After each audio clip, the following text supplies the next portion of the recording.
Hello friends.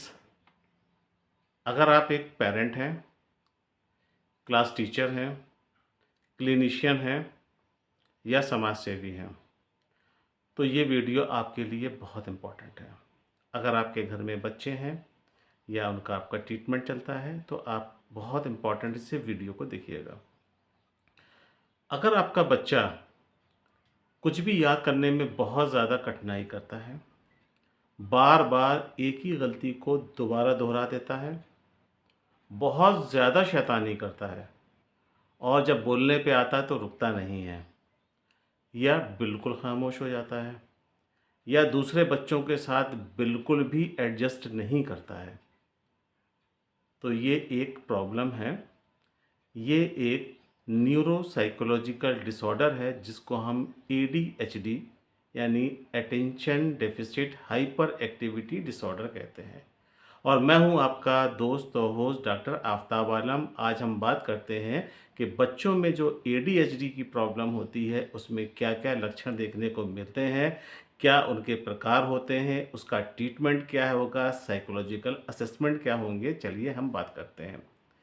तो आइए हम बात करते हैं एडीएचडी पे।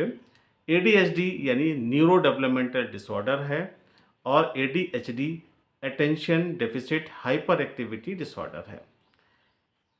ये पूरे हिंदुस्तान में अगर देखा जाए तो 11% बच्चे इससे इफ़ेक्टेड हैं और पूरे वर्ल्ड में करीब 7.2% बच्चों की पॉपुलेशन में ये डिजीज़ पाई जाती है।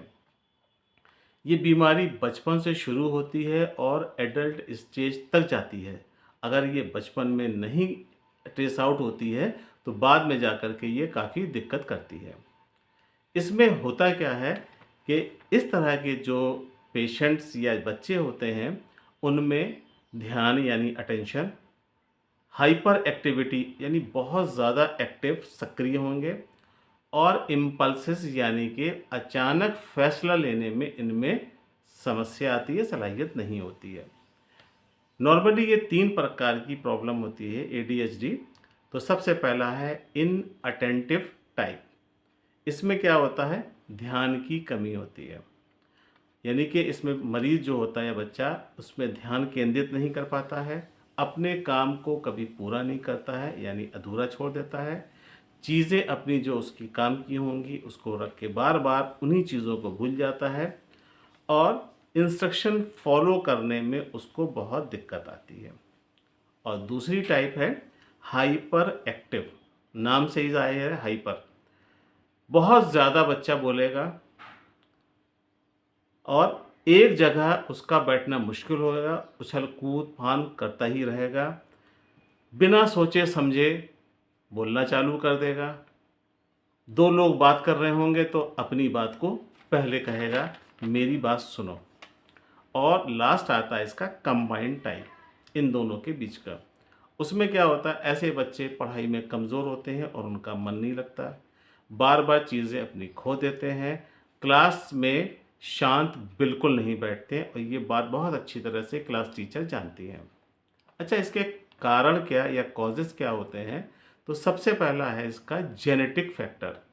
जेनेटिक में ये है कि मदर साइड या फादर साइड में अगर किसी को एडीएचडी की प्रॉब्लम है तो उनकी आने वाली जनरेशन में इसकी संभावनाएं बढ़ जाती हैं। दूसरा है प्रेगनेंसी। अगर प्रेग्नेंट लेडी शराब का, स्मोकिंग का यूज़ करती है या लो वेट बेबी की बर्थ होती है या डोपामीन इम्बैलेंसेस होता है तो इसकी संभावनाएं बढ़ जाती हैं। अब इसका डायग्नोसिस कैसे होगा, कैसे पहचानेंगे कि ये एडीएचडी का केस है। इसका बेसिकली कोई सिंगल टेस्ट नहीं होता है जिससे ये आप फाइनल डायग्नोज बना लें कि ये एडीएचडी है। क्लिनिकल इंटरव्यू इसके होते हैं, बिहेवियर असेसमेंट होता है, स्कूल टीचर की रिपोर्ट बहुत इम्पॉर्टेंट रखती है और साइकोलॉजिकल स्किल्स होते हैं जिसमें ईसा एक टेस्ट है और दूसरा है DSM-5 क्राइटेरिया। ये दोनों इम्पॉर्टेंट हैं। ये साइकोलॉजिकल असेसमेंट करके इनको हम ट्रेस आउट कर लेते हैं। अब इसका ट्रीटमेंट क्या होता है, ट्रीटमेंट ये है कि बिहेवियर थेरेपी है, दूसरा CBT है, कॉग्निटिव बिहेवियर थेरेपी है, पेरेंट ट्रेनिंग होती है, माता पिता को इसमें ट्रेनिंग दी जाती है कि आपके अपने बच्चों को इस तरह से ट्रेन करना है, लाइफ स्टाइल चेंजेस करने पड़ते हैं। अब जब ये कंडीशन कंटिन्यू हो जाती है, साइकोलॉजिकल असेसमेंट होते रहते हैं, तो फिर इसका टेस्ट भी होता है कि ये बच्चा कितना इम्प्रूव हुआ। उसके लिए समय समय पर परफॉर्मेंस टेस्ट किए जाते हैं, बिहेवियर पर नज़र रखना पड़ती है ऐसे बच्चों की, आईक्यू टेस्टिंग होती है और साइकोलॉजिकल इंटरव्यूज़ होते हैं। तो इस तरह के बच्चे बड़े कॉमन हैं और क्लास टीचर के लिए बड़ा इम्पॉर्टेंट होता है कि वो उसको ट्रेस आउट करें। अगर ऐसे बच्चे कहीं आपको मिलते हैं, आपके परिवार में हैं, तो आप बिल्कुल परेशान ना हो और उनको ईज़िली ना लें कि ये बच्चे नॉर्मल है या इसमें उनमें उछल-कूद फाँदने की ज़्यादा प्रवृत्ति है, बल्कि ये इसमें प्रॉब्लम है। तो इसे करने के लिए, इनको अच्छा करने के लिए आपको किसी अच्छे साइकोलॉजिकल यानी क्लिनिकल साइकोलॉजिस्ट से मिलें। आप अपनी राय हमारे पास भी दे सकते हैं और आप बता सकते हैं कि क्या ऐसे आपके परिवार में या मिलने वालों में कोई ऐसा बच्चा है, तो हम भी आपके लिए हेल्प करेंगे। अगर आपको हमारा ये चैनल, हमारे वीडियो अच्छा लगे तो उसको फॉरवर्ड कर दिएगा। Thank you so much.